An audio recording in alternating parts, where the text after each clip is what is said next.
ಹೇ guys welcome. ಒಂದು video ನೋಡ್ತಾ ಇದ್ದೆ, ಸಡನ್ ಆಗಿ ಒಂದು ಐಡಿಯಾ ಫ್ಲಾಶ್ ಆಯ್ತು. ಸೊ ಆ ಐಡಿಯಾನ ನಿಮ್ಮ ಹತ್ರ ಶೇರ್ ಮಾಡಬೇಕು ಅಂತ ಈ ವಿಡಿಯೋ ಮಾಡ್ತಾ ಇದ್ದೀನಿ. ಆಕ್ಚುಲಿ ಲಿಯೋ ಫಿಲಮ್ ತಲಪತಿ ವಿಜಯ್ ಅವ್ರು ಮಾಡಿರೋ ಫಿಲಮ್. ಈ ಫಿಲಮ್ ನೋಡಿದಾಗ ಅಲ್ಲ ಅಥವಾ ಮಾಡಿದಾಗ ಇವಾಗ್ಲೂ ಎಲ್ಲರೂ ಏನ್ ಅರ್ಥ ಮಾಡ್ಕೊಂಡಿದ್ದಾರೆ ಅಂದ್ರೆ Leo was the most notorious character ಅಂತ ಅರ್ಥ ಮಾಡ್ಕೊಂಡಿದ್ದಾರೆ. But let me tell you all one thing very clearly guys.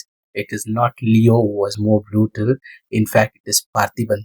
ಏನಕ್ಕಂದ್ರೆ so Leo, he lost his sister in a battle with his dad and uncle.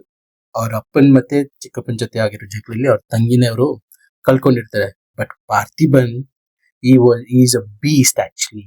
And ಅವರು ಅವ್ರ ಫ್ಯಾಮಿಲಿನ ಕಾಪಾಡ್ಕೊಳಕ್ಕೆ ಬರೋರು ಯಾರೇ ಇರ್ಲಿ, ಎಂತವನೇ ಇರ್ಲಿ, ಎಷ್ಟ್ ಜನ ಬರ್ಲಿ, ಎಲ್ರನ್ನೂ ಹೊಡೆದು ಸಾಯಿಸವ್ರೆ. ಇನ್ಫ್ಯಾಕ್ಟ್ ಫೈನಲ್ ಕ್ಲೈಮ್ಯಾಕ್ಸ್ ಅಲ್ಲೂ ಅವ್ರ ಅಪ್ಪನೂ ಚಿಕ್ಕಪ್ಪನೂ ಹೊಡೆದು ಸಾಯಿಸ್ತಾರೆ. So in fact more than Leo, Parthiban was more notorious. ಇದು ಎಷ್ಟು ಜನಕ್ಕೆ ಗೊತ್ತಿದೆ ಅಥವಾ ನೀವೇನಾದ್ರೂ ಗೆಸ್ ಮಾಡಿದ್ರೆ you guess comment on this, agree ಮಾಡಿದ್ರೆ.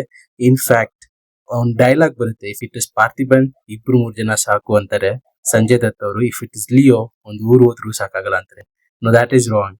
ಇಫ್ ಇಟ್ ಇಸ್ ಪಾರ್ಥಿಬನ್ ಎರಡು ಊರು ಹೋದ್ರೂ ಆಗಲ್ಲ, because he was more dangerous than Leo and he's actually the beast. Parthiban is actually the biggest beast in Leo. So in fact Parthiban ಅಂತ ಈ ಫಿಲಮ್ಗೆ ಹೆಸರಿಟ್ಟಿದ್ರೆ ಚೆನ್ನಾಗಿರೋದು, ಬಿಕಾಸ್ ಲಿಯೋ ಅನ್ನೋದು ಪ್ಯಾನ್ ಇಂಡಿಯಾ ರೀಚ್ ಇರಲಿ ಅಂತ ಹೆಸರಿಟ್ಟಿದ್ದಾರೆ ನನ್ನ ಪ್ರಕಾರ. ಸೊ ನಿಮಗೂ ಇದೇ ಥರ ಏನಾದ್ರು ಅನಿಸಿದ್ರೆ, ಕನೆಕ್ಟ್ ಆದರೆ ಕಮೆಂಟ್ ಮಾಡಿ. ಈ ವಿಡಿಯೋ ಲೈಕ್ ಮಾಡಿದರೆ, ಇಷ್ಟ ಆಗಿದ್ರೆ ಲೈಕ್ ಮಾಡಿ, ಶೇರ್ ಮಾಡಿ, ಸಬ್ಸ್ಕ್ರೈಬ್ ಮಾಡಿ. ನೆಕ್ಸ್ಟ್ ವಿಡಿಯೋದಲ್ಲಿ ಮೀಟ್ ಮಾಡೋಣ. ಟೇಕ್ ಕೇರ್ ಗಾಯ್ಸ್, ಬಾಯ್.